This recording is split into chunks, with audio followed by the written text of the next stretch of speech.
राधे राधे कृष्ण कन्हैया गोपाल प्यारो मुरली बजैया।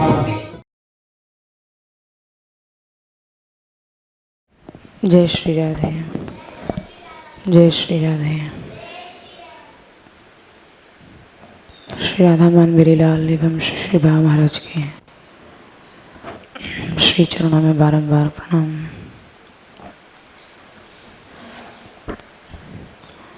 कथा, सत्संग, सच्चर्चा, महापुरुष जनों के वचन, इन सब का मनन किया जाए। जो सुना उसका बैठकर चिंतन किया जाए।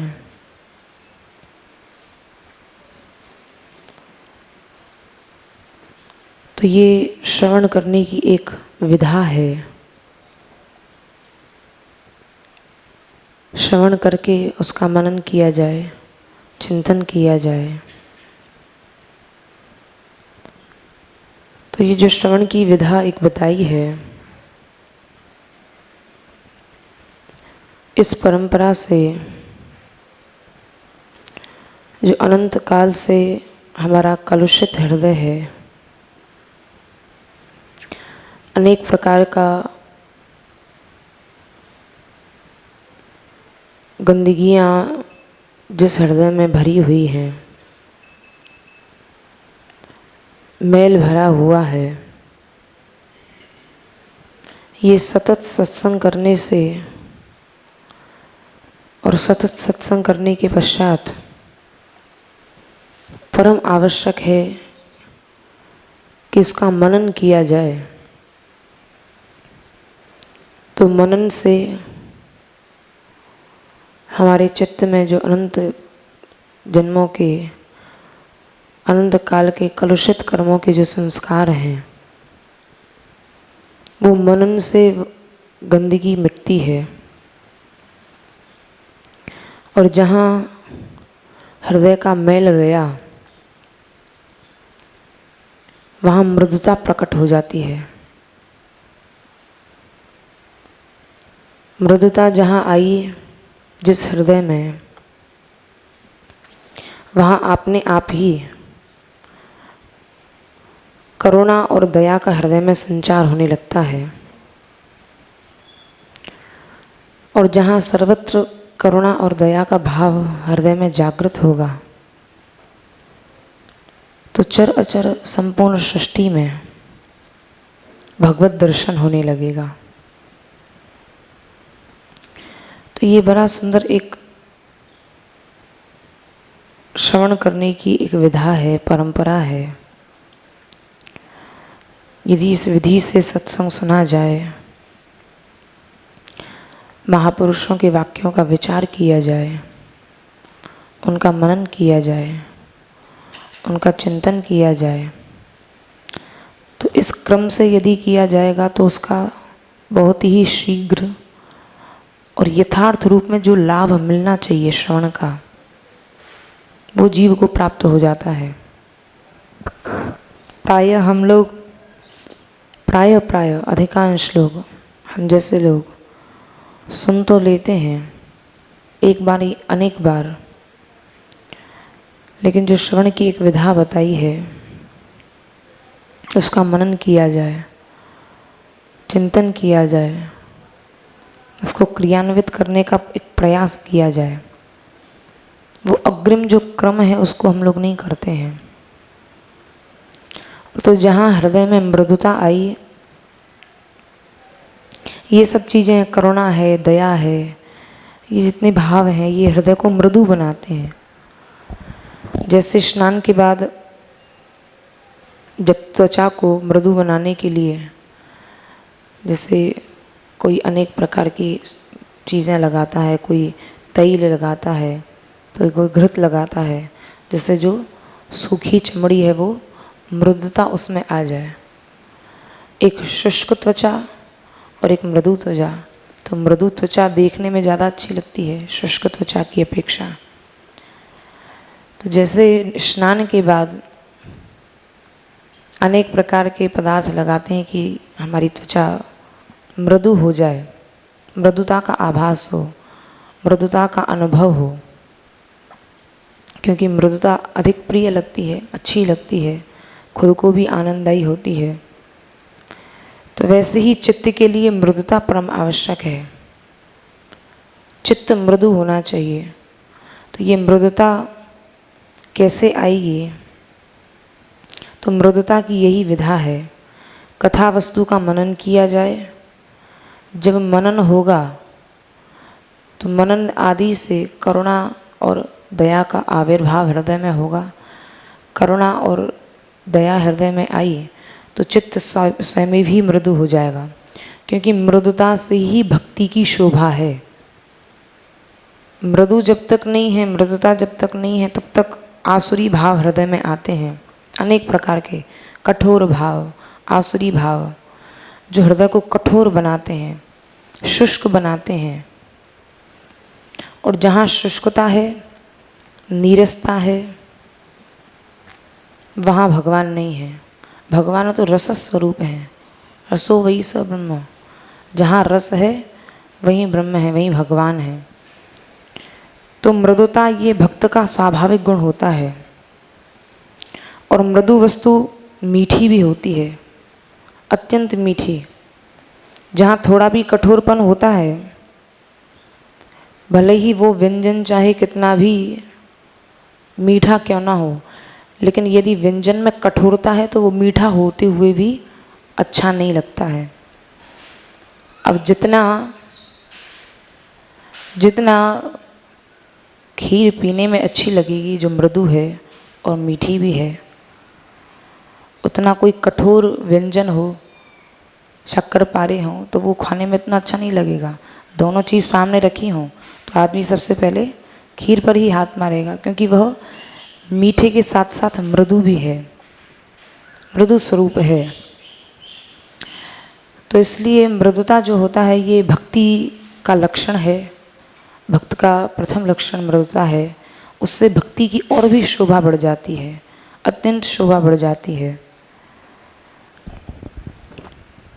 तो जिस व्यंजन में मधुरता भी हो और मृदुता भी हो, दोनों चीज़ हो, तो वह तो सोने में सुहागी की भांति है। तो जिस भक्त में भक्ति भी हो और मृदुता भी हो, तो वह भक्ति चित्त आकर्षित करने वाली होती है। श्री ठाकुर जी के हृदय में विराजने वाली वह भक्ति होती है। बड़ा सुंदर मृदुता के ऊपर पूज्य श्री बाबा महाराज कथा में उदाहरण देते हैं कि एक बार एक बेचारे पुजारी जी थे, और जैसे शहरों में, महानगरों में एक एक पुजारी कई कई मंदिरों की सेवा करते हैं। तो सेवा करने के लिए उनकी 10 मंदिर हैं, तो 10 मंदिरों में जाना है भगवान का भोग लगाने के लिए। प्रभु को भोग भी लगाना है, नियम भी पूर्ण करना है। तो कैसे किया जाए? तो पुजारी जो होते हैं वो एक साथ ही बहुत सारे शक्कर पारे बना लेते हैं, और जिससे वो महीनों चल जाए। रोज़ रोज़ कौन बनाए, इतने सारे मंदिर हैं, अब कौन लेके जाए? तो इकट्ठा बना लेते हैं जिससे रोज़ जाके भोग लगाया है, महीने भर तक चल जाए। तो वो पुजारी जी प्रतिदिन कई मंदिरों में जाएं और जल्दी जल्दी मंदिर में जाएं, भोग लगाएं, भोग धर के वहाँ से निकल के फिर दूसरे मंदिर में जाएं, दूसरे से तीसरे मंदिर में जाएं। अब सुबह से शाम उनको मंदिर में भोग लगाती हो जाती। तो एक दिन एक मंदिर में श्री ठाकुर जी के साथ साथ मंदिरों में और भी अनेक श्री विग्रह होते हैं, और भी देवी देवताओं के होते हैं। तो किसी देवता ने श्री भगवान से पूछा, प्रभु बड़ी समस्या है, पुजारी जी तो रोज़ भोग लगा के चले जाते हैं, अब यहाँ ये जो शक्कर पारे हैं अब ये कई महीने के हो गए, अब ये बड़े कठोर हो गए, प्रभु बड़ी समस्या होती है खाने में, कैसे खाया जाए इनको? तो कहते, भाई आप कैसे खाते हैं? अन्य देवी देवताओं ने श्री ठाकुर जी से पूछा, आप कैसे खाते हैं इनको, कैसे समस्या का आपकी निवारण होता है? तो श्री ठाकुर जी ने कहा, भैया हम तो क्या करें, हमारी समस्या का निवारण हम कर लेते हैं, अब पुजारी जी तो भोग लगा के चले जाते हैं। जैसे पुजारी जी भोग लगा के जाते हैं, हमें तो इन शक्कर पारों को फोड़ने के लिए अपने चक्र सुदर्शन की याद करनी पड़ती है और चक्र सुदर्शन से फोड़ फोड़ के इन शक्कर पारों को खाते हैं। तो ऐसी भावना, तो संत जन महात्मा जन मृदुता के ऊपर बड़ा सुंदर उदाहरण। अब व्यंजन है, शक्कर पारे मीठे हैं लेकिन मृदु नहीं हैं, तो मृदुता ना होने से उस व्यंजन में उतना आनंद नहीं आता है। जहाँ चीज़ मृदु भी हुई और मधुर भी हुई तो वह अत्यंत रसमयी और अत्यंत रसमय आनंद का अनुभव होता है। तो मृदुता भी हो, इसलिए श्री ठाकुर जी के जो स्वरूप है अत्यंत मधुर है, ऐसा मीठा है कि मधुराष्टकम में कहा है श्री ठाकुर जी के लिए कैसा स्वरूप है श्री ठाकुर जी का। उनका प्रत्येक क्रिया स्वरूप तो सुंदर है ही, मधुराधिपते अखिलम मधुरम, जिनका सब कुछ मधुर है, सब कुछ मीठा है। मीठा होने के साथ साथ अत्यंत मृदु भी है। मृदु कैसे? श्री ठाकुर जी ने असुरों का भी संहार किया, लेकिन असुरों का जब संहार किया, दलितम मधुरम फलितम मधुरम मधुराधिपते अखिलम मधुरम। श्री कृष्ण मीठे हैं क्योंकि श्री कृष्ण का सब कुछ मीठा है, सब कुछ। उनका दैत्यों का दलन भी दलितम मधुरम, दैत्यों को भी मारा तो वह भी अत्यंत मधुर ढंग से। पूतना को दुग्धपान करते हुए मार दिया। तो ये श्री ठाकुर जी की अत्यंत मृदु स्वभाव के कारण उनका सब कुछ मृदु मीठा ही लगता है। जहाँ स्वभाव में मृदुता आई सो स्वयं में भी मृदुता आने से चीज़ मीठी लगने लग जाती है, प्रिय लगने लग जाती है, आकर्षक लगने लग जाती है। तो मृदुता जो है भक्ति का बड़ा प्रधान लक्षण है।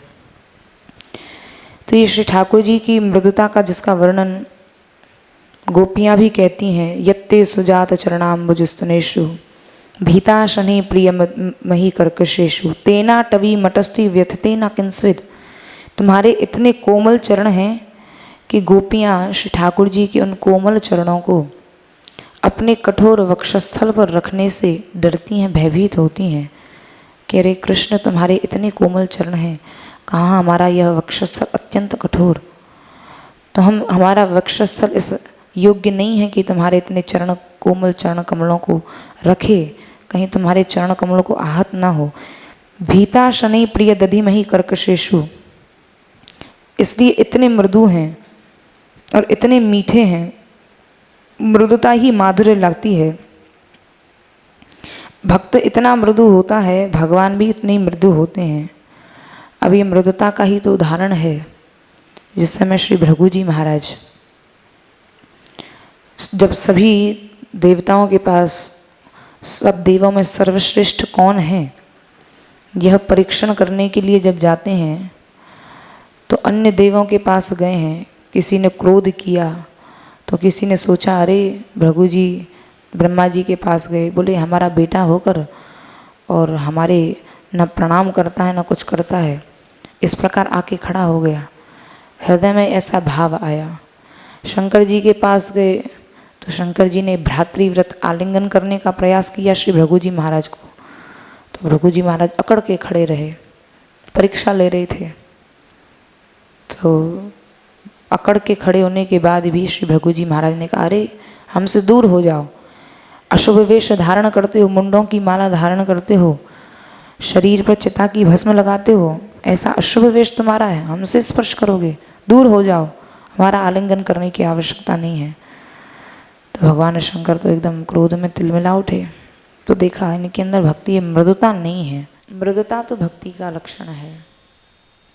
और इधर जब भगवान के भगवत धाम में गए हैं, वैकुंठ में जाते ही ना किसी से पूछा ना ताछा, अंदर घुसते ही श्री प्रभु की छाती पर ही लात मारी है।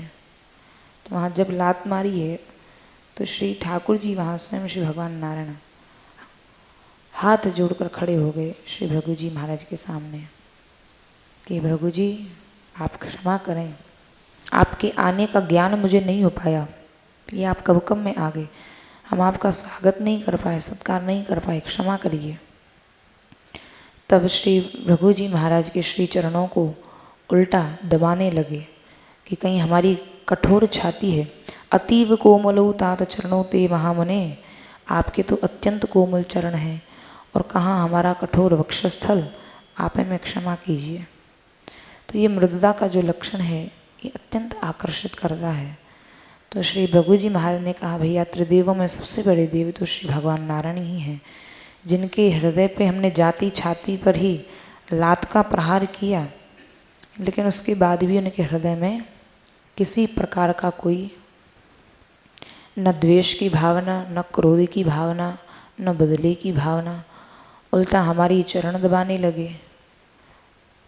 तो ये लक्षण भक्ति को श्रेष्ठ बनाते हैं। तो जहाँ थोड़ी भी कठोरता आ जाती है वो आसुरी भाव है, जो भगवान ने कहा है ना, दंभो दर्पोभिमानश्च क्रोधः पारुष्यमेव च। पारुष्य माने कठोरता, और ये आसुरी भाव है। मृदुता जो है ये दैवी गुण बताया गया है। सर्वभूतेषु यदा भूतेषु लोलुप्तम मार्दव हीर चापलम। मार्दव ये दैवी संपत्ति है, मृदुता जिसको कहा गया है। एक महात्मा बड़ा सुंदर उदाहरण बताते हैं कठोरता और मृदुता का, कि देखो उसी मुख में जिह्वा भी है और उसी मुख में दांत भी होते हैं, लेकिन दांत की आयु उतनी नहीं होती जितनी जिह्वा की होती है।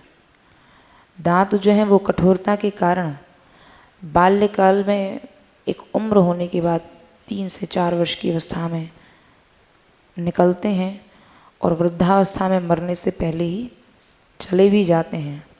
उसी जगह मृदु जिसका कोमल स्वभाव है, जिह्वा है, जीव जन्म के साथ पैदा होती है और जन्म भर रहती है, क्योंकि बड़ी कोमल है, मृदु है।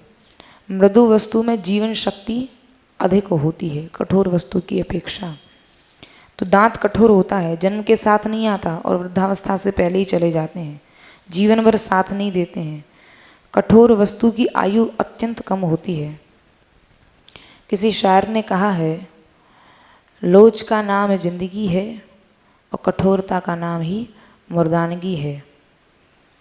जहाँ जीवन में लोच है इसका मतलब वो व्यक्ति जीवित है, और मृदा व्यक्ति शरीर उसका अकड़ जाता है, उसको आप कितना भी मोड़ो मुड़ेगा नहीं, अकड़ गया। अकड़ाव का नाम मुर्दानगी है। तो जिसके व्यवहार में मृदुता है, जिसकी वाणी में मार्दव है, वो देवी जीव है, वो देवी पुरुष है, देवी गुण उसके अंदर विद्यमान है। तो ऐसे ही मृदु स्वभाव के भक्तों का चरित्र का गान श्री नाभाजी महाराज ने भक्तमाल जी में किया है। ऐसे ही मृदु स्वभाव के भक्त हुए हैं श्री नामदेव जी महाराज। आज हम लोग श्री नामदेव जी महाराज के चरित्र का दर्शन करेंगे। श्री नामदेव जी महाराज जिनके चरित्र का दर्शन कराते हुए श्री नाभाजी महाराज कहते हैं, बड़ा सुंदर श्री नामदेव जी के चरित्र का दर्शन कराते हुए नाभाजी ने एक बहुत ही सुंदर उदाहरण देकर नामदेव जी के चरित्र का दर्शन कराया है। नामदेव प्रतिज्ञा निर्वही ज्यों त्रेता नरहरिदास की। बाल दशा बीठल पानी जाके पय पियो। मृतक गऊ जिवाय परचो असुरन को दियो। सेज सलिलते काढ़ी पहिल जैसी ही होती। देवल उलट्यो देखी सकुचि रहे सभी सोती। पंडरुनाथ कृत अग्नुग ज्यों छानी सूकर छाई घास की। नामदेव प्रतिज्ञा निर्वही ज्यों त्रेता नरहरिदास की। नामदेव जी के इस छंद में प्रथम पंक्ति में श्री नाभाजी महाराज ने नामदेव जी के चरित्र की तुलना श्री प्रहलाद जी महाराज के चरित्र से की है। नामदेव प्रतिज्ञा निर्वही ज्यों त्रेता नरहरिदास की। नरहरि अर्थात श्री नरसिंह भगवान, नरहरि के दास अर्थात श्री प्रहलाद जी महाराज। जैसे त्रेता में श्री प्रहलाद जी महाराज भक्त हुए हैं श्री नरसिंह भगवान के, वैसी ही भक्ति का दर्शन, वैसे ही लक्षणों का दर्शन श्री नामदेव जी के चरित्र में देखने को प्राप्त होता है। तो श्री प्रहलाद जी महाराज के चरित्र से तुलना करते हैं नामदेव जी की।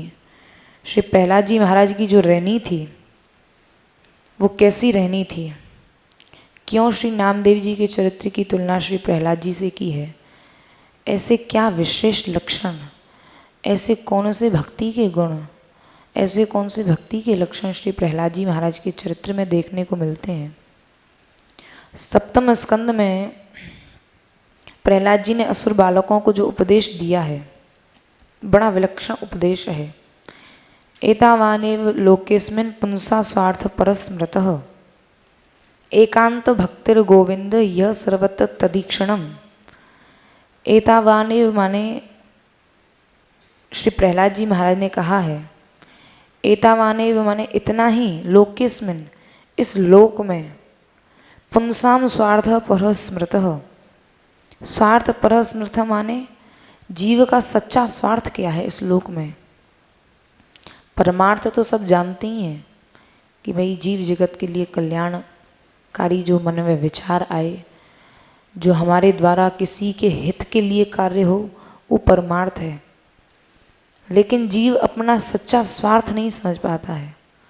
हम लोग सच्चा स्वार्थ समझते हैं कि भाई हमारा स्वार्थ है, हमने किसी से काम करवाया, समय पे वो व्यक्ति काम आ गया, हमारा स्वार्थ पूरा हो गया।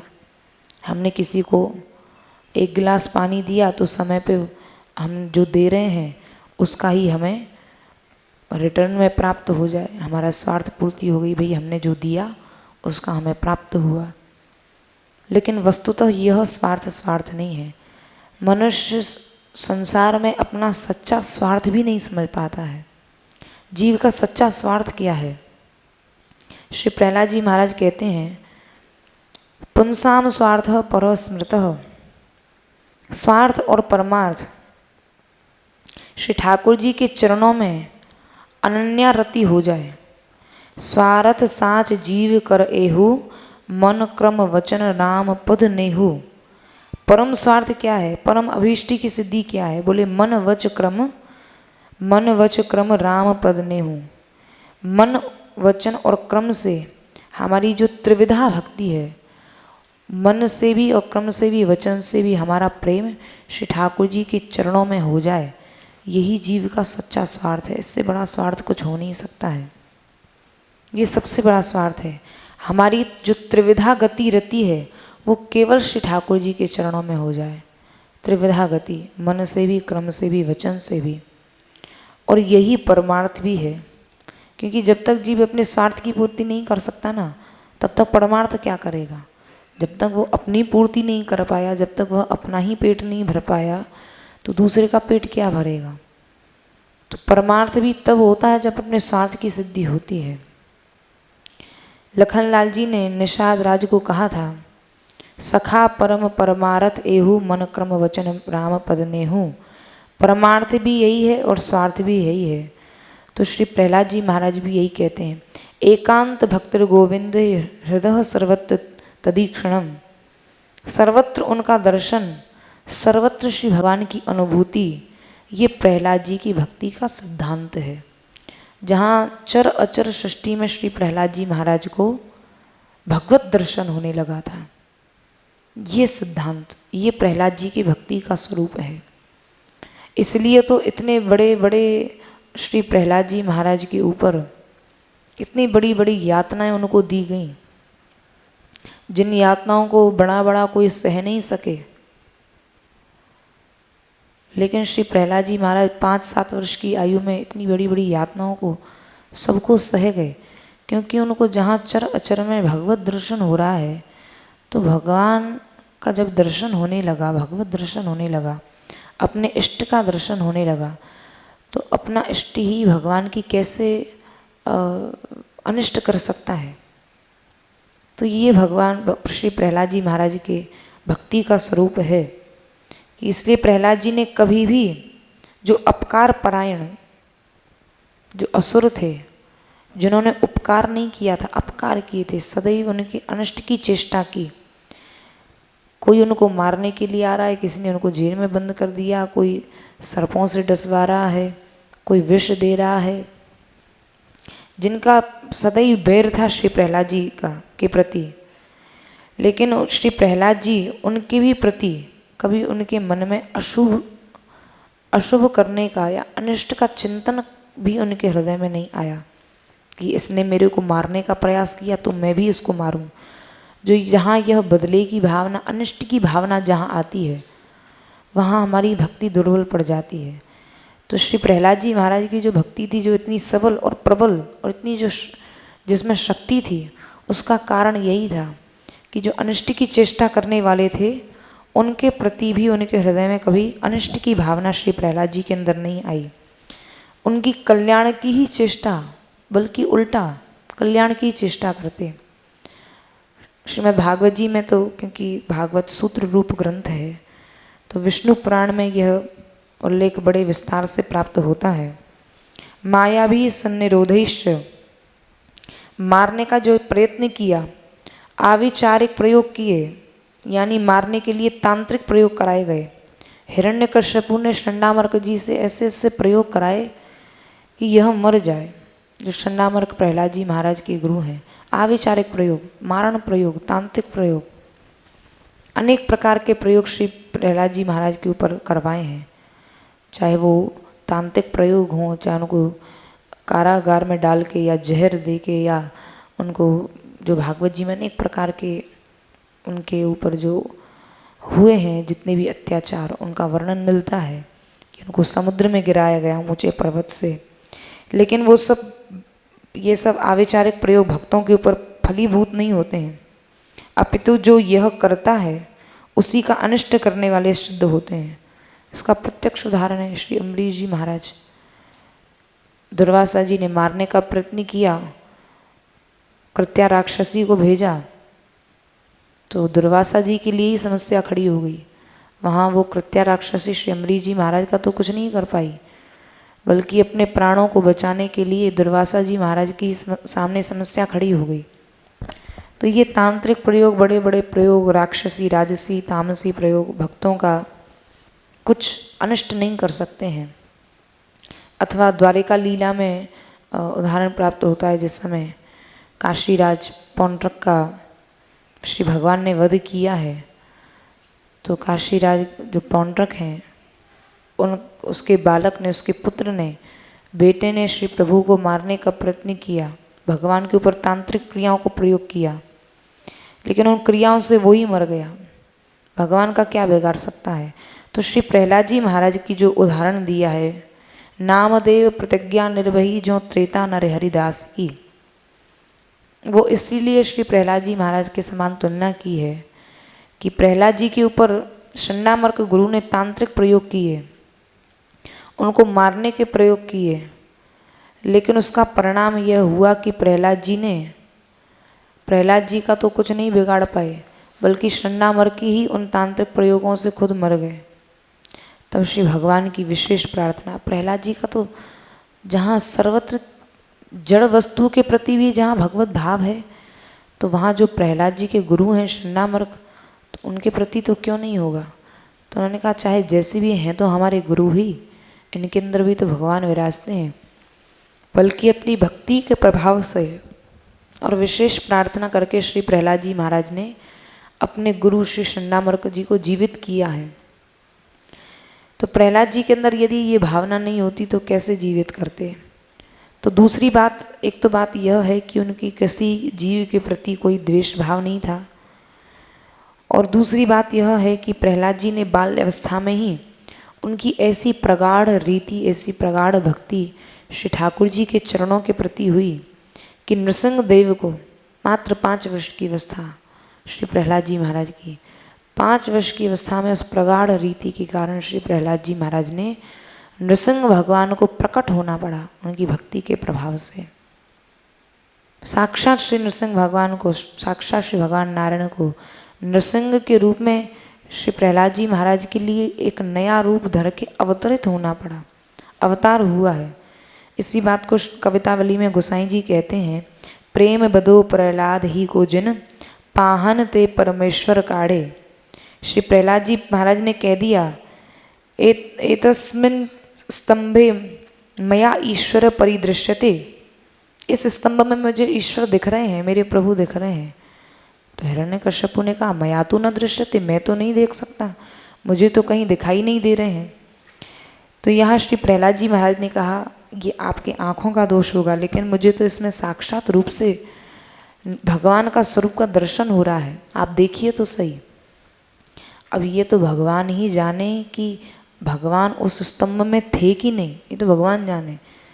लेकिन श्री प्रहलाद जी महाराज की प्रगाढ़ भक्ति के कारण उसमें से श्री भगवान को प्रकट होना पड़ा, चाहे थे नहीं, लेकिन प्रहलाद जी की वाणी को सत्य करने के लिए, क्योंकि प्रहलाद जी ने कह दिया कि मुझे इस स्तंभ में दिखाई दे रहे हैं, तो भगवान को उनकी वाणी सत्य करने के लिए प्रकट होना ही पड़ा।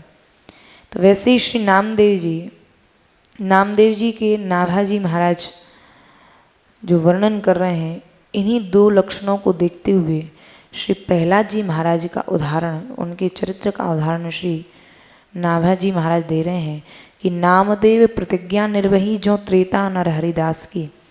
जैसे श्री प्रहलाद जी महाराज की प्रतिज्ञा को श्री भगवान ने उनकी वाणी को सत्य करने के लिए श्री भगवान को प्रकट होना पड़ा, वैसे ही श्री नामदेव जी के लिए भी श्री भगवान को एक बार नहीं अनेक बार दर्शन दिया है। श्री भक्तमाल जी में ऐसा लिखा है कि श्री नामदेव जी को 56 बार श्री प्रभु ने प्रकट होकर दर्शन दिया है, साक्षात्कार कराया है। तो ऐसी भक्ति, ऐसी निष्ठा श्री नामदेव जी के चरित्र में प्राप्त होती है, जिस समय, क्योंकि बाल्यकाल से ही ये अपने नाना श्री वामदेव जी जिनका नाम था, अपने नाना जी के पास रहते थे श्री नामदेव जी महाराज। और श्री वामदेव जी परम वैष्णव, परम भक्त, और प्रतिदिन नाना जी घर में, जब ये बहुत छोटे से थे, बहुत छोटी आयु थी, तो नामदेव जी बहुत छोटी अवस्था में ही अपने नाना वामदेव जी के पास, भक्तमाल जी में वर्णन आता है, खेलत खिलौना प्रीति रीति सब सेवा की। श्री प्रियादास जी कहते हैं, पट पहिरावे पुनि भोग को लगावहीं, घंटा ले बजावे नी के ध्यान मन लावे, त्यों त्यों अति सुख पावे नैन नीर भर आवहीं। बार बार कहें नाम देव वाम देव जूसों, देवों मोही सेवा माज अति ही सुहावहीं। जाऊं एक गांव फेरी आऊं दिन 3 मध्य, दूध को पिवावो मत पीवो मोही भावहीं। श्री नामदेव जी महाराज बाल्यकाल से ही परम वैष्णव, और अपने नाना जी को, क्योंकि बालक जैसा घर में माहौल देखता है, जैसा देखता है, जैसा सुनता है, जैसे अपने बड़े लोगों के आचरण देखता है, वैसा ही बालक के अंदर ही जैसा देखेगा वैसे ही संस्कार पड़ते हैं, स्वाभाविक सी बात है। तो घर का माहौल परम सात्विक वातावरण, नाना जी घर में दिन रात श्री ठाकुर जी की सेवा में लगे रहते, तो बालक ने भी बाल्यकाल से वही देखा, भक्तिमय माहौल। नाना जी कभी श्री भगवान को भोग लगा रहे हैं, तो कभी श्री ठाकुर जी को शयन करा रहे हैं, उत्थापन कर रहे हैं, घंटी बजा रहे हैं, कभी उनके सामने गा रहे हैं, सुंदर सुंदर गा गा कर उनको रिझा रहे हैं। तो ऐसे श्री ठाकुर जी की सेवा परिचर्या जब श्री नामदेव जी महाराज ने देखी है, तो नामदेव जी के भी हृदय में ऐसा हृदय में भाव जागता कि जैसे हमारे नाना जी सुंदर सुंदर भोग लगाते हैं श्री ठाकुर जी को और उनकी सेवा करते हैं, तो हम भी क्यों ना करें। तो नामदेव जी अपने नाना वामदेव जी के पास जाकर कहते कि हम भी श्री ठाकुर जी की सेवा करेंगे। तो बालक को देखकर, बालक स्वभाव को देखकर वामदेव जी मना कर देते, अरे नहीं नहीं बेटा, तुम अभी इस लायक नहीं हुए हो, जब तुम बड़े हो जाओगे तो हम तुम्हें स्वयं ही ये सेवा सौंप देंगे। लेकिन बाल स्वभाव तो बाल स्वभाव, बोले नाना जी तो देते नहीं हैं। तो जैसे बालक खिलौने बना लेते हैं, तो मिट्टी के खिलौनों से श्री भगवान की मूर्ति बनाकर और उन्हीं को फिर सेवा करते, जैसे नाना जी करते वैसी नकल कल करके वैसी सेवा करते, घंटी बजाते। तो नामदेव जी को एक बार कहीं से बैल की घंटी मिल गई, तो उसी को जैसे घंटी बजाते हुए नाना जी को देखते, वैसी घंटी बजा बजा के खेल खिलौनों से ऐसे खेलते जैसे श्री ठाकुर जी की सेवा कर रहे हों। तो इस प्रकार श्री नामदेव जी महाराज प्यारवश वामदेव जी कभी कभी श्री ठाकुर जी की सेवा में इनको भी लिवा के ले जाते हैं। ठाकुर जी की सेवा कर रहे हैं तो नामदेव जी भी तोतली वाणी से बार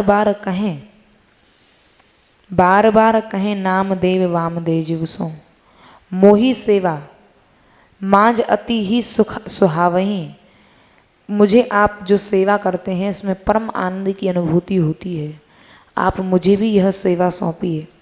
नामदेव जी तोतली वाणी से, क्योंकि बड़ी छोटी अवस्था है, तो नामदेव जी बड़ी तोतली वाणी से कहते हैं, नाना जी मैं भी पूजा करूँगा। वामदेव जी हंसकर कहते, नामा तू जब बड़ा हो जाए तो मैं तुझे ठाकुर जी की सेवा सौंपूं।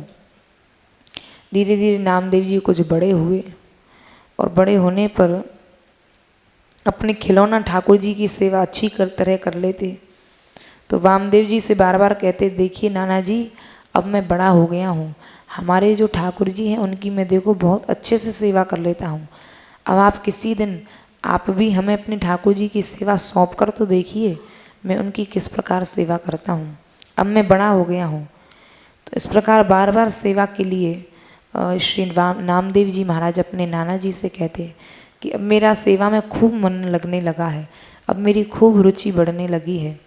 वामदेव जी ने इनका चापल ले, बोले छोटा बालक है, बालक तो ऐसे कहता ही रहता है।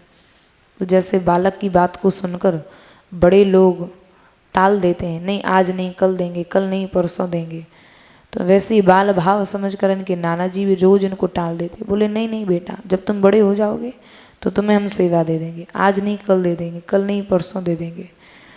तो इस प्रकार प्रतीक्षा में रहते कि आज नाना जी देंगे, आज देंगे, आज देंगे। लेकिन श्री ठाकुर जी बालक के और भक्तों के पुकार को बहुत अति शीघ्र सुनते हैं, क्योंकि उनका हृदय अत्यंत निर्मल, अत्यंत पवित्र अंतःकरण होता है। तो पवित्र अंतःकरण से की गई इच्छा शक्ति में अत्यंत शक्ति होती है। तो श्री नामदेव जी महाराज प्रतिदिन आग्रह करते।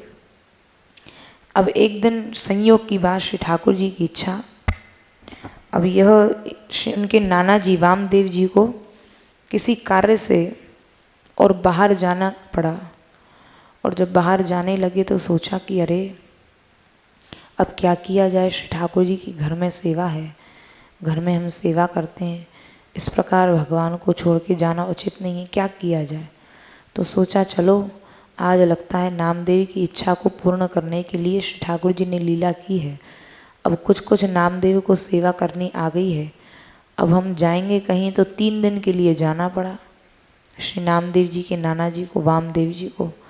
तो कैसे जाएं, क्या करें, किसको सेवा सौंप के जाएं।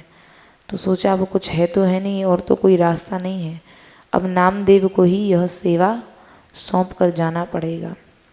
और श्री नामदेव जी महाराज को श्री वामदेव जी ने कहा, बेटा तू रोज़ हट करता था ना पूजा के लिए, आज मैं जा रहा हूँ 3 दिन की सेवा के लिए, तेरे को श्री ठाकुर जी की सेवा सौंप कर जा रहा हूँ। अब ऐसा सुनते ही नामदेव जी, ये सेवा मुझे मिलेगी, तो सोचने लगे कि अब नाना जी जा तो रहे हैं, नाना जी ने ये नहीं कहा कि मैं सेवा तुझे दूंगा, बोले मैं जा रहा हूँ। तो नाना जी से नामदेव जी ने कहा ठुनक कर, नाना जी आप मुझे सेवा नहीं देकर जाएंगे, आप मुझे सेवा कब दोगे। तो श्री रामदेव जी बोले, नामा मैं 2-3 दिन के लिए जा रहा हूँ, तुमको ही ये सेवा देकर जाऊँगा।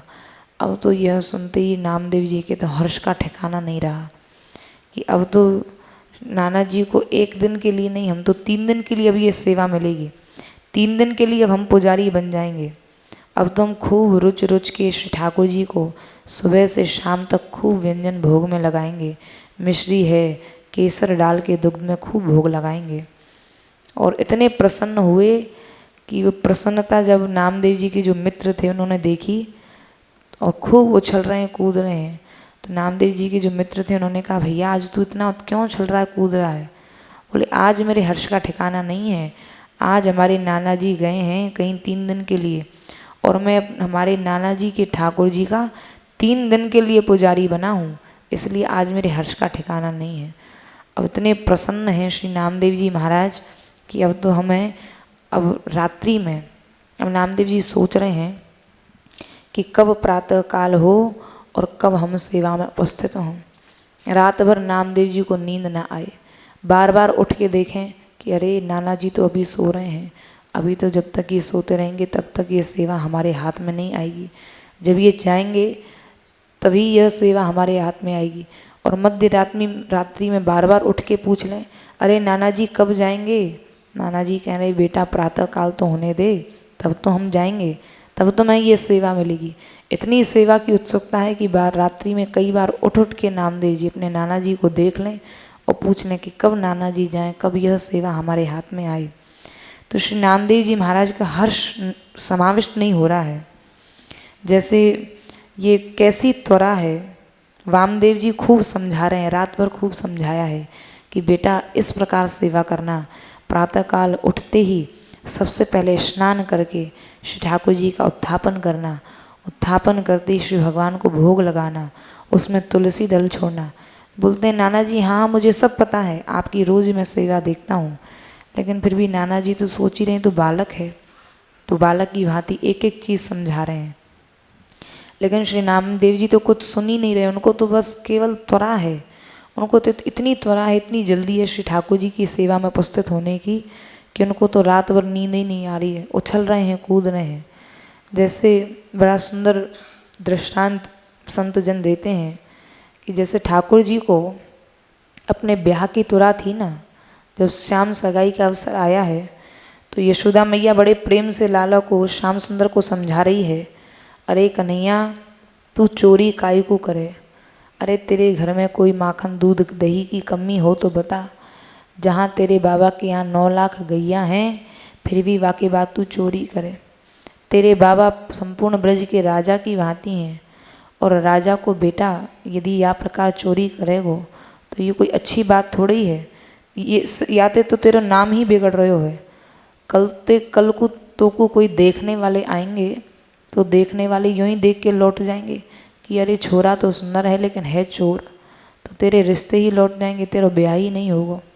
तो श्री ठाकुर जी ने कही अच्छा मैया ऐसी बात है का, चोरी करवे वाले इनके ब्याह नहीं हो मैं? बोले ना है, चोरी करवे वाले इनके कैसे ब्याह होंगे? अरे जो चोरी करे, छीना झपटी करे, तो ऐसे इनको अपनी छोरी कौन क्यों देगो, कोई ऐसे इनके ब्याह नहीं हो करें। तो मैया बार बार समझा रही है कि लाला तेरी सगाई नहीं होगी, और तेरी सगाई है भी गई तो तेरी जो दुल्हन आवेगी वो हंसेगी, देख कि मेरो पति तो चोरी करे है, छीना झपटी करे है, तो ये कोई शोभा की बात थोड़ी है, तू ऐसे काम मत कियो कर, और जल्दी जा, आज तो ये ना देखवे वाले आ रहे हैं। अच्छा मैया, ऐसा सुनते ही श्री ठाकुर जी ने कही अच्छा मैया मुँह कहा करना चाहिए, तो जा जल्दी ओटन लगा के स्नान करके, तू कारो है ना, बढ़िया ओटन लगा के स्नान करके आ, आज तो देखवे वाले की आ रहे हैं। श्री श्याम सुंदर के तो सुनने की देर थी, और श्री ठाकुर जी तो बढ़िया तुरंत जाके, जहाँ मैया की बात नहीं मानते, एक बार में ही जाके बढ़िया ओटन लगा के स्नान करके आ गए। और स्नान करके जब आए हैं तो बार बार प्रतीक्षा कर रहे हैं, कह रहे हैं कि मैया कब आएंगे मुझे देखने वाले। तो बार बार मैया बड़ी प्रशंसा कर रही है, लाला आज तू बहुत सुंदर लग रहा है, आज तो ये देखने वाले अवश्य ही आएंगे तेरे रूप में मुग्ध है के। तो श्याम सुंदर ने मैया से कहा कि मैया देख मैंने तेरी बात मान ली, स्नान भी कर आयो, अब मैं चोरी भी नहीं करूँगा।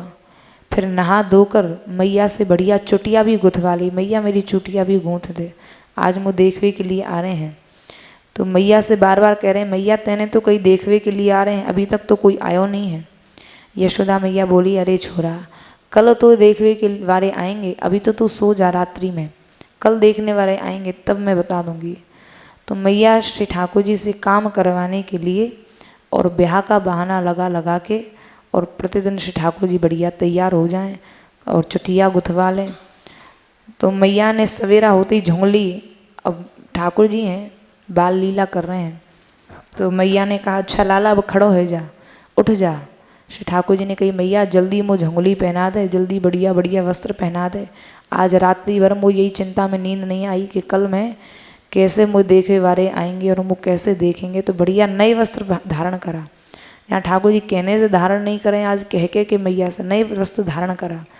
मैया मन ही मन बड़ी हंस रही है, देखो तो सही कैसी यह ब्याह की त्वरा है रही है, कैसी यह ब्याह करवे की जल्दी है, और नए नए वस्त्र धारण करने की कह रहे हो है। तो यशोदा मैया अपने पुत्र की ऐसी विवाह की आतुरता देकर मुदित हो जाती हैं। जो अन्य सखियां वो भी हंसने लगती हैं श्री ठाकुर जी की ऐसी मृदु बात सुनकर, और ऐसी आतुरता है कि श्याम सुंदर जब देखते हैं कि ये तो कोई देखने वाले नहीं आ रहे, तो वैसे ही परिहास कर रही हैं, तो लज्जा के कारण अंदर नंद भवन में घुस जाते हैं। इसी भाव का बड़ा सुंदर गोस्वामी तुलसीदास जी ने श्री कृष्ण गीतावली में इसी भाव का बड़ा सुंदर वर्णन किया है। छाड़ो मेरे ललन ललित लरिकाई, ए हैं सुत देखूं बार, काली तेरे बवे ब्याह की बात चलाई। डरी हैं सास ससुर चोरी सुन हंसी हैं। मैया कहती हैं कि अरे लाला, जहाँ तेरा ब्याह होगा वो सास ससुर जो होंगे तेरी चोरी की बात सुन के डर जाएंगे। नई दुल्हनिया सुहाई, उबटों न्याऊ गुहों चुटिया बली, देखी भलों वर करही बड़ाई। मातु कयो करी कहत बोली दे, भई बड़ी बार काली तो न आई। सब सोईवे तात यो हाँ कही, नैन मीची रहे पौड़ी कन्हाई। श्री ठाकुर जी को ये कह के बार बार सुला देती हैं, नींद नहीं आती। बार बार कई बार रात में उठ उठ के पूछते हैं, मैया कितने बजे आएंगे, सुबह कब आएंगे, कौन से समय आएंगे। तो बार बार मैया कह के सुला देती है, अरे लाला सो जा, अभी तो रात्रि है रही, आधी रात को तो ब्याह की सूझ रही है, सो जा, सुबह आ जाएंगे, जब आएंगे तब मैं बता दूंगी। जब सोईवे तातियों हाँ कही, नैन मीची रहे पौड़ी कनाई। मैया उनको बार बार सुला देती है। उठी कयो भोर भयो झंगुली दे, मुदित महरी लखी अतुराई। विहसी ग्वाली जानी तुलसी प्रभु, सकुची लगे जनी उरधाई। तो यह त्वरा, ऐसी लालसा, ऐसी उत्कंठा श्री ठाकुर जी को बार बार होती है। तो ऐसे ही श्री नामदेव जी महाराज को भी रात्रि भर नींद नहीं आ रही है कि कब प्रातःकाल हो, कब नाना जी जाएं और कब हम श्री ठाकुर जी की सेवा में उपस्थित हों। तो रात्रि भर ये उत्कंठा रही है। तो ये उत्कंठा का वर्णन है कि जहाँ श्री नामदेव जी महाराज को नींद नहीं आ रही है, एक एक क्षण एक एक कल्प के समान बीत रहा है। जैसे गोपियों का एक एक क्षण कृष्ण दर्शन के बिना, त्रुटर योगायते त्वाम अपश्यताम, एक एक त्रुटि, एक एक क्षण, एक एक युग के बराबर जहाँ त्रुटर योगायते, ऐसा लग रहा है जैसे युग बीत रहे हैं, किसके बिना, श्री कृष्ण दर्शन के बिना। तो ये प्रेमियों की दशा होती है। युगायतम निमेषण शिक्षाष्टकम में श्री गौरांग महाप्रभु कहते हैं कि गोविंद के विरह में तो मुझे एक एक निमेष युग की तरह व्यतीत हो रहा है। तो दिन तो ना घटत प्राण पल लाल, मुख को विरोधी पल न टरे। कवि की निहारी रही रवि न तजत ठोर, बीते युग कोटि को ने को नहीं टरे। तो श्री नामदेव जी महाराज के आज भाव का पारावार नहीं है। रात्रि भर श्री कृष्ण चिंतन में बीत रही है, कब सेवा में हम उपस्थित होंगे, कब नाना जी जाएंगे, तो कब मैं श्री ठाकुर जी को भोग लगाऊंगा, कब मैं श्री ठाकुर जी से पूछूंगा कि इसमें मेशर किसी कम तो नहीं है, किसी वस्तु पदार्थ की कोई कमी तो नहीं है। तो रात्रि भर इसी चिंतन में श्री नामदेव जी महाराज का व्यतीत हुआ है। और फिर उठकर कैसे, जैसे जैसे नाना जी सेवा पूजा करते हैं उस प्रकार कैसे सेवा में संलग्न हुए हैं और कैसे फिर श्री ठाकुर जी ने दर्शन दिए हैं, इस चरित्र का हम लोग कल दर्शन करेंगे। जय श्री राधे। जय श्री राधे। उत्कंठा ही हृदय में आ जाए तो प्रभु आ गए। इसका उदाहरण अब भी आपने सुना। श्याम सुंदर को विवाह की उत्कंठा में सारी रात नींद नहीं आई और अपनी माँ से पूछते रहे, मैया कब सवेरा होगा। इसी तरह से उनकी रात उत्कंठा में बीती। ऐसा चाचा जी ने दार सागर में वर्णन किया है। ये उत्कंठा केवल भगवान की कृपा से आती है। लौल्यम एकमलम, उत्कंठा ही एकमात्र जीव को भगवान से मिलाती है। ये उन्होंने लिखा, महापुरुष जी ने कहा है। और श्री जी कृपा करें तो ऐसी उत्कंठा आती है जो श्याम सुंदर को मिला देती है।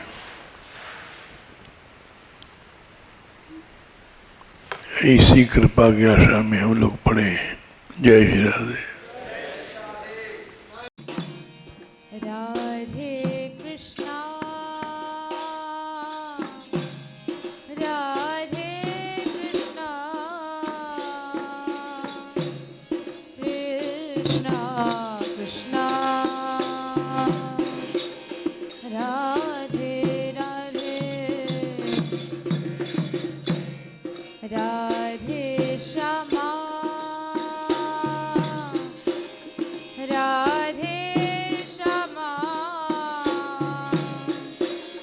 श्यामा श्यामा राधे राधे राधे कृष्णा राधे कृष्णा कृष्ण कृष्णा राधे राधे राधे श्यामा राधे श्यामा श्यामा श्यामा राधे राधे राधे कृष्णा राधे कृष्णा कृष्ण कृष्णा राधे राधे राधे श्यामा राधे श्यामा श्यामा श्यामा राधे राधे राधे कृष्णा राधे कृष्णा कृष्ण कृष्णा राधे राधे राधे श्यामा राधे श्यामा श्यामा श्यामा राधे राधे राधे कृष्णा राधे कृष्णा कृष्ण कृष्णा राधे राधे राधे श्यामा राधे श्यामा राम श्यामा राधे राधे राधे कृष्णा राधे कृष्णा कृष्ण कृष्णा राधे राधे राधे श्यामा राधे श्यामा श्यामा श्यामा राधे राधे राधे कृष्णा राधे कृष्णा कृष्ण कृष्णा राधे राधे राधे श्यामा राधे श्यामा श्यामा श्यामा राधे राधे राधे कृष्णा राधे कृष्णा कृष्ण कृष्णा राधे राधे राधे श्यामा राधे श्यामा श्यामा श्यामा राधे राधे राधे कृष्णा कृष्ण कृष्णा राधे राधे राधे श्यामा श्यामा श्यामा श्यामा राधे राधे राधे कृष्णा कृष्ण कृष्णा राधे राधे राधे श्यामा श्यामा श्यामा श्यामा राधे राधे राधे कृष्णा कृष्ण कृष्णा राधे राधे राधे श्यामा श्यामा श्यामा श्यामा राधे राधे राधे कृष्णा कृष्ण कृष्णा राधे राधे राधे श्यामा श्यामा श्यामा श्यामा राधे राधे राधे कृष्णा कृष्ण कृष्णा राधे राधे राधे श्यामा श्यामा श्यामा राधे राधे